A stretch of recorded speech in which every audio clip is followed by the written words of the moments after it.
देश के लोग हैं, आप उसकी जानकारी हमें पूरा डेटा बना के तैयार करके दीजिएगा इंशाल्लाह। और आपसे भी ये कहा गया है कि आप लोगों को अगर कभी हमारी ज़रूरत पड़ी तो मैं तो आपको ये कहूँगा कि आप लोगों ने भले ही मुझे वोट नहीं दिया है, लेकिन मेरी जीत में जिसका कार्ड नहीं है, जिसका वोटर कार्ड नहीं है, जिन्होंने नहीं दिया है, वो लोगों ने भी मेरी जीत में बहुत बड़ा हिस्सा उनका भी रहा है, क्योंकि जिन्होंने वोट नहीं दिया उन्होंने दुआओं से नवाजा था। और वही दुआओं का नतीजा है कि आज अल्हम्दुलिल्लाह पूरे महाराष्ट्र के अंदर सिर्फ इकलौता एक मुसलमान एमपी चुनकर आता है और वो औरंगाबाद शहर से आता है। अगर हम यहाँ पर कर सकते हैं तो हम उत्तर प्रदेश में क्यों नहीं कर सकते हैं? बशर्ते कि हम सबको एक प्लेटफॉर्म के ऊपर आने की ज़रूरत है। देखिए, बहुत फ़र्क पड़ता है कि कोसों दूर से औरंगाबाद से कोई शख्स वहाँ पर इलेक्शन के वक्त जा रहा है और घर घर जाकर अगर लोगों को ये कह रहा है कि मैं औरंगाबाद से सिर्फ इलेक्शन के लिए अपना वोट डालने के लिए आया हूँ, तो कहीं ना कहीं वो वहाँ पर बैठा हुआ शख्स वो भी सोचने के ऊपर मजबूर हो जाएगा कि एक इलेक्शन जिताने के लिए ये अपना कारोबार, अपना धंधा बन करके यहाँ पर आया है, अब ये मेरी भी जिम्मेदारी हो जाती है कि मैं भी इसके अंदर हिस्सा लूँ। तो कहीं ना कहीं ज़हनों को बदलने का भी काम ये किया जा सकता है। मन्नान साहब ने कहा कि मेरे बारे में ये कहा जाता है, कांग्रेस वाले कुछ अलग अलग इल्ज़ाम लगाते हैं, एनसीपी वाले इल्ज़ाम लगाते हैं हमारे ऊपर। मैं मन्नान साहब को ये बात बताना चाहता हूँ कि आंकड़े मायने ही नहीं रखते हैं। आपने कहावत सुनी होगी कि 100 सुनार की तो एक लोहार की। अल्हम्दुलिल्लाह अब हम इनको सबके लिए हम काफ़ी हैं।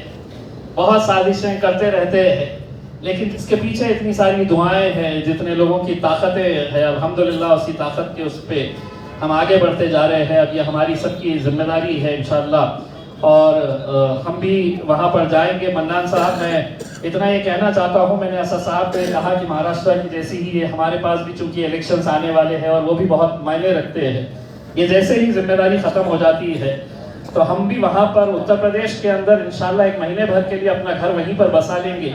और पिछले 20 सालों से जो मेरी बीवी को शिकायत है कि तुम आते नहीं हो करके, तो 20 साल का हिसाब किताब आपके इलेक्शन की वजह से हम वहीं पे उसका भरपाई कर डालेंगे।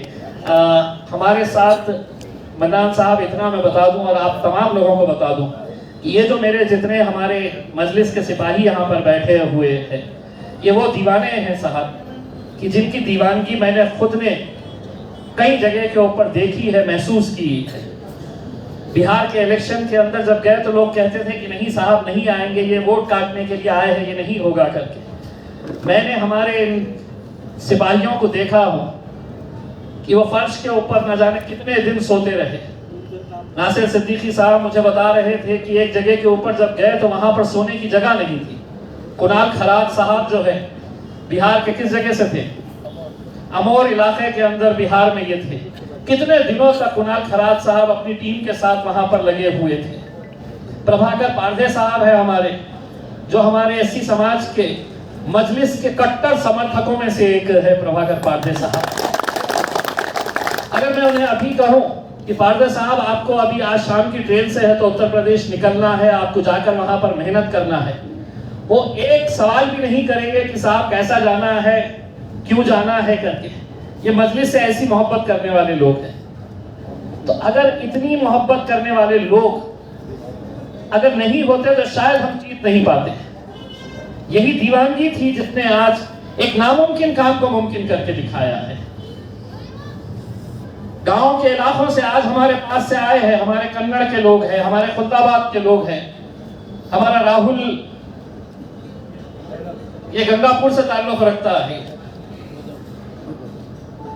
अगर ये लड़कों के अगर आप काम देखेंगे तो इनकी दीवानगी और जिस तरीके से ये काम करते हैं, इनकी दीवानगी देखकर अब महाराष्ट्र के लोग बोलते हैं, महाराष्ट्र की अलग अलग राजनीतिक पार्टी बोलती है अपन पूरे महाराष्ट्र में चलो, औरंगाबाद में अपना कुछ सच्चा होने वाला नहीं, क्योंकि मजलिस वहां से हटने वाली नहीं है।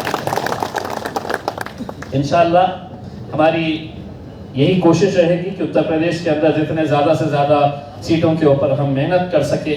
देखिए, हमारा आपका काम सिर्फ ये है कि हम पूरी ईमानदारी के साथ मेहनत करना है। जीत और हार का जो भी फैसला है वो अपने रब के ऊपर छोड़ेंगे, लेकिन हमने शिद्दत के साथ मेहनत करना है और हर इंसान को ये सोचना है कि ये डॉक्टर मन्नान साहब का इलेक्शन नहीं है, बल्कि मेरा खुद का इलेक्शन है और मैं उसके लिए मेहनत कर रहा हूँ। तो आप तमाम लोगों से ये अपील है कि आप लोग जैसे ही इलेक्शन का शेड्यूल डिक्लेयर होता है, मन्नान साहब ने 2-3 ऑप्शंस आपको दिए, लेकिन लास्ट ऑप्शन जो है मैं उससे इत्तेफाक नहीं रखता हूँ कि उन्होंने कहा है कि आप यहाँ बैठे बैठे भी कर सकते हैं। नहीं, आपको वहाँ पर जाना होगा, क्योंकि अगर हम जा रहे हैं वहाँ पर तो आपको भी हमारे साथ चलना होगा। आपका तो घर है, हम तो आप ही के घर में आने वाले हैं, आप ही के घर में हम रुकने वाले हैं। हम तमाम लोग मिलकर जाएंगे और इंशाल्लाह अगर असद साहब ने इजाज़त दिए तो जैसा बिहार के अंदर अलग अलग कॉन्स्टिट्यूएंसीज बांट दी गई थी, मेरे हिस्से में कोचा धाम आया था बिहार का, मैं वहां पर था, तो मैं असद साहब से दरख्वास्त करूंगा कि मुझे उतरौला दे दे ताकि ससुराल भी करीब रहे और मन्नान साहब को जिताने में मुझे भी थोड़ी सी आसानी हो जाए करके। तो इंशाल्लाह आप लोगों से यही अदब गुजारिश है। एक खुशी की बात यह है कि मन्नान साहब के जरिए ही सही, लेकिन इतने सारे उत्तर प्रदेश के हमारे भाइयों से आज मुलाकात हुई और आपको ये कहना चाहता हूँ कि आपको भी जब भी हमारी ज़रूरत पड़ी, आप किसी भी वक्त, ये दारुस्सलाम हमारा मजलिस का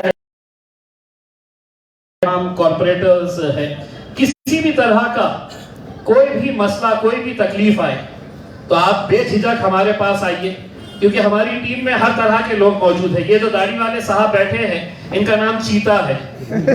तो आप समझ, इंशाल्लाह हम पूरी ताकत के साथ आपके साथ खड़े रहेंगे।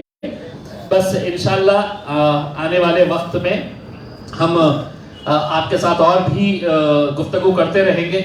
और जैसा कि एक साहब ने कहा है कि आपको ट्रेन चाहिए वहाँ जाने के लिए, उत्तर प्रदेश जाने के लिए, मैंने खुद ने ये पहले से ही इसके पीछे लगा हुआ हूँ और मेरी खुद की भी ख्वाहिश है कि अगर ट्रेन शुरू हो गई तो कुछ दिन सुकून के मुझे भी मिलेंगे कि वो बार बार जाया करेंगे, तो मैं भी थोड़ा सा आराम से रह सकूँगा।